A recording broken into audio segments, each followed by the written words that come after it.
Hello friends, तर चला आज बनवूया दही वडे। तर आज आहे दही वड्याचा बेत। तर इथे मी घेतली आहे उडदाची डाळ आणि त्याला छानपैकी असं पाण्यामध्ये भिजवून ठेवलेली 4 तास।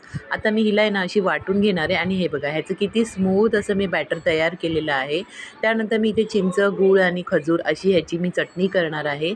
त्यालासुद्धा मी छान असं वाटून घेतलं आहे आणि चला आता आपण ह्याला आहे ना गाळून घेऊया, कारण की ह्याच्यामध्ये ना चिंचाच्या रेषा असतात, तर त्या आपल्याला ना दाताखाली लागू शकतात। म्हणून तर इथे मी आहे ना छान प्रकारे अशी ही चिंचाची ज्या चटणी आहे ना त्याला छान प्रकारे आपण असं गाळून घेऊयात। तर फ्रेंड्स, तुम्हाला माझे व्हिडिओ कसे वाटतात मला कमेंट बॉक्समध्ये नक्की सांगा। आवडल्यास लाईक, शेअर, सबस्क्राईब करा। तर इथे बघा मी चांगल्या प्रकारे गाळून घेतली आहे। त्याच्यानंतर मी हिरवी चटणीसुद्धा बनवलेली होती, तर मी यामध्ये टाकला आहे धना पावडर, जिरा पावडर, थोडंसं चाट मसाला, पिंक सॉल्ट आणि चवीप्रमाणे मीठ आणि गुळाचं पावडर। तर आता आपण ह्याला आहे ना चांगल्या प्रकारे शिजवून घेणार आहोत। त्यासाठी मी कढई ठेवली आणि कढईमध्ये सर्व चटणी ओतून घेतलेली आहे। त्याचा रंग चेंज होईपर्यंत आणि ह्याला उकळी येईपर्यंत आपल्याला याला चांगलं शिजवून घ्यायचं आहे।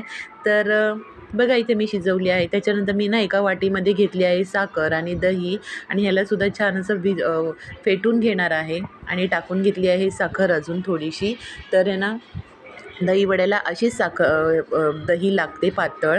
त्याच्यानंतर चटणीसुद्धा रेडी झाली आणि आता मी गॅसवर ठेवलं आहे तेल। तर तेल तापेपर्यंत आहे ना इथे मी बॅटरमध्ये टाकणार आहे ओवा आणि जिरे आणि चवीपुरतं मीठ आणि छान प्रकारे ना ह्याला मस्त फेटून घेणार आहे, कारण की ह्याच्यामध्ये जेवढं छान आपण फेटून घेणार ना ह्याच्यामध्ये ना एअर बसतो आणि मग ना आपले वडे जे आहेत ना एकदम जाळीदार होतात। आता बघा तेलसुद्धा गरम झालेलं आहे आणि मी आता आहे ना हे तेलामध्ये सोडले आहे तळण्यासाठी। तर ह्याचा आहे ना रंग चेंज होईपर्यंत फास्ट गॅसवरती ह्याला छान असं तळून घ्यायचं आहे, कारण की स्लो गॅसवरती आहे ना ह्याचं तेल आहे ना म्हणजे एकदम तेल पिऊन घेतं। त्याच्यामुळे आपल्याला आहे ना फास्ट गॅसवरती छान असं तळून घ्यायचं आहे।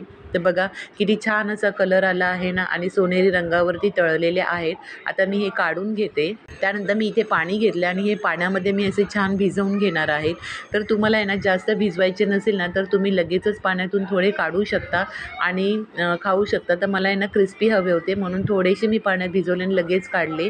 आणि बघा इथे मी ना हे असे काढून घेतले आणि आता त्यावरती ना मी अशी भरपूर अशी दही टाकून घेणार आहे।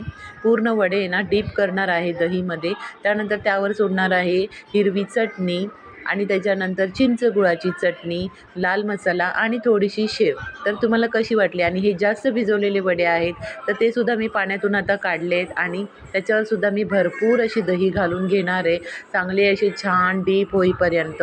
आणि असे भिजवले ना तर खूप मस्त मऊ होतात। आणि हिरवी चटणीसुद्धा टाकून घेतली आहे, चिंच गुळाची चटणी। तर तुम्हाला ही रेसिपी कशी वाटली मला नक्की सांगा। चला भेटूया, बाय बाय।